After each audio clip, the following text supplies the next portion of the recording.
औज़ुबिल्लाहिमिनश्शैतानिर्रजीम बिस्मिल्लाहिर्रहमानिर्रहीम। मुअज़्ज़िज़ नाज़रीन, खालिद कमांडर आपकी खिदमत में हाजिर है और आज जिक्र करेंगे इस्लामाबाद हाई कोर्ट में तौहीन अदालत केस का। इसके साथ गरीब मुल्क के अमीर हुक्मरानों का जिक्र होगा, उनकी खर्चियों का जिक्र होगा। एक और जहाज उतरने वाला है और रोजवेल्ट किस तरह बेचा गया, किसको बेचा गया। मुअज़्ज़िज़ नाज़रीन, इस्लामाबाद हाई कोर्ट ने फिर एक बड़ा फैसला किया और इसमें कोई शक नहीं है कि इमरान खान ने गैर मशरूत माफ़ी मांगी है। चर्चा तो जो सोशल मीडिया पे और दूसरे मीडिया पे और जो हुकूमती लोग हैं उन्होंने खूब प्रोपेगेंडा किया। इमरान खान ने न सिर्फ माफ़ी मांगी, वो लेट गए। इसमें किसी किस्म की कोई हकीकत नहीं। हुआ ऐसे है कि इमरान खान ने गैर मशरूत माफ़ी मांगी है। रोस्टम पे आके उन्होंने जज साहब से ये कहा है कि अगर आप ये समझते हैं तो मैं मौसूफा से माफ़ी मांग लेता हूँ। इसमें कोई इस तरह की बात नहीं है कि उन्होंने मशरूत माफ़ी मांगी है। नहीं,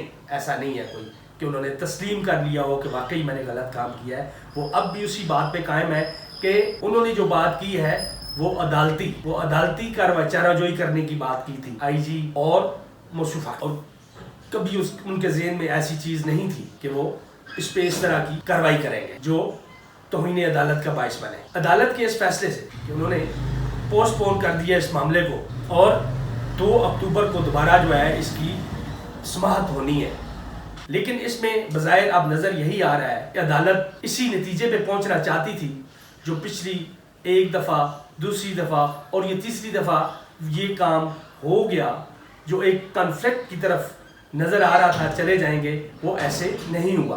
कन्फ्लिक्ट से बचने के लिए इमरान खान ने ये बहुत अच्छा फैसला किया है कि उन्होंने अपना फैसला अदालत के रहमो करम पे छोड़ा है और उन्होंने ऐलान किया है अदालत में बुलंद बात के गैर मशरूत, अगर जज साहब को ये लगता है कि मैंने गलत किया है तो वो अपना फैसला करें। तो लिहाजा जो लोग खुश होने वाले थे कि आज ये हो जाएगा वो हो जाएगा, क्योंकि पहले दिन से कोशिश तो एक ही है कि इमरान खान को साइडलाइन किया जाए। जो मुल्क की सबसे पॉपुलर जमात है इस वक्त उसको साइडलाइन किया जाए, अवाम जिस पार्टी के पीछे लगी हुई है उसको साइडलाइन किया जाए।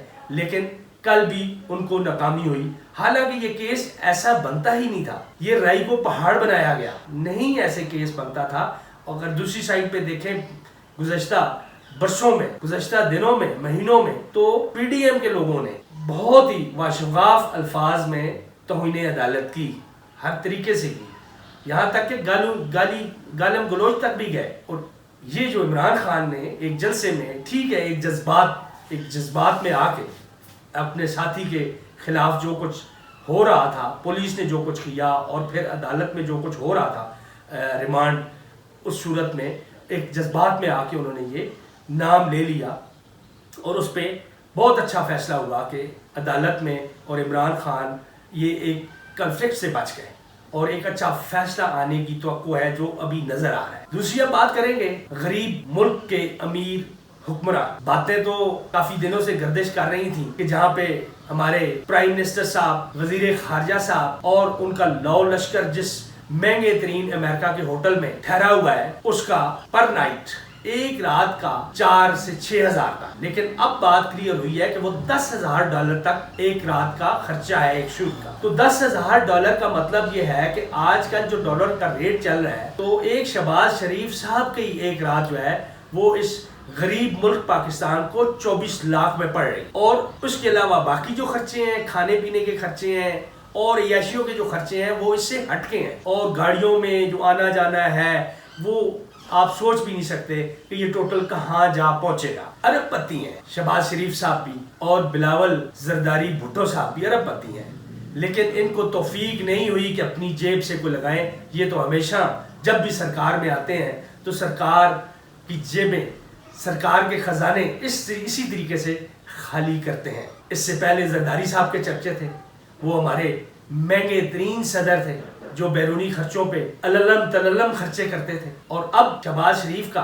जब हिसाब होगा तो उस वक्त पता चलेगा कि नंबर जरदारी का है या इस नंबर को शहबाज शरीफ साहब ने ले लिया है। इस अवाम के साथ बहुत जुल्म और ज्यादती है, खास तौर पे जब आपका आधा मुल्क पानी में डूबा हुआ है। आपको ऐसे दौरे ज़ेब ही नहीं करते कि आप मलका बरतानिया की फाइनल बरियल में जा रहे हैं। आपने ये भी नहीं सोचा, शायद अवाम भी भूल गई होगी कि आपने अपनी वालदा के जनाजे में भी शिरकत नहीं की। और मलका बरतानिया का जनाजा जो है وہ بہت ضروری تھا، اس فنکشن میں شرکت کرنا بہت ضروری تھی، فوٹو سیشن بہت ضروری تھے۔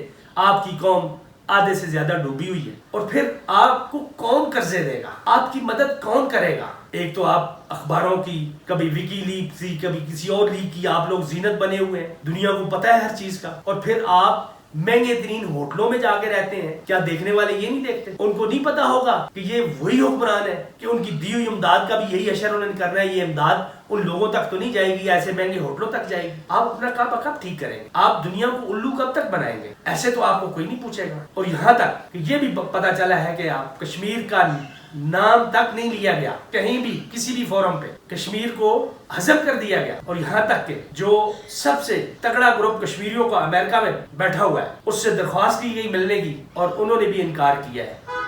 کیا اس انکار کے پیچھے یہی نہیں کہہ سکتا کہ آپ نے کشمیر کو بیچ دیا ہے، کشمیر کا نام ہی نہیں لیا، آپ نے اسرائیل، امریکہ اور انڈیا کو خوش کیا ہے؟ یہی کچھ تو ہو رہا ہے نا۔ اور اسی طرح اسحاق ڈار صاحب کا جہاز بھی ایسے لگ رہا ہے کہ اترنے والا ہے، وہ بھی پاک ہو گئے ہیں اپنے سارے کیسز سے، اگر نہیں بھی ہوئے تو ہو جائیں گے، اشارے مل رہے ہیں، موومنٹس اسی طرف ہو رہی ہیں۔ روزویلٹ جو PIA کا ہوٹل امریکہ میں ہے، اس کی قیمت لگ بھگ $1.5 بلین ہے، اور خبر سننے میں یہ آئی ہے کہ جنید صفدر نواز شریف صاحب کے نواسے ہیں، ان کے انلاس، ان کے سسرال کو بہت سستے داموں بیچ دیا گیا ہے۔ کچھ دنوں میں یہ خبر بھی کنفرم ہو جائے گی، اس میں کوئی دو رائے نہیں ہے کہ جب بھی ان لوگوں کی حکومتیں آئی ہیں تو آپ کے جو قومی ادارے ہیں، چاہے وہ اسٹیل مل ہے، چاہے وہ HMC ہے، اس طرح کے ادارے آپ کے ہمیشہ بیٹھے ہیں۔ PIA کو بھی دیکھ، جبکہ اسی طریقے کے ان کے اپنے ادارے جو ہیں،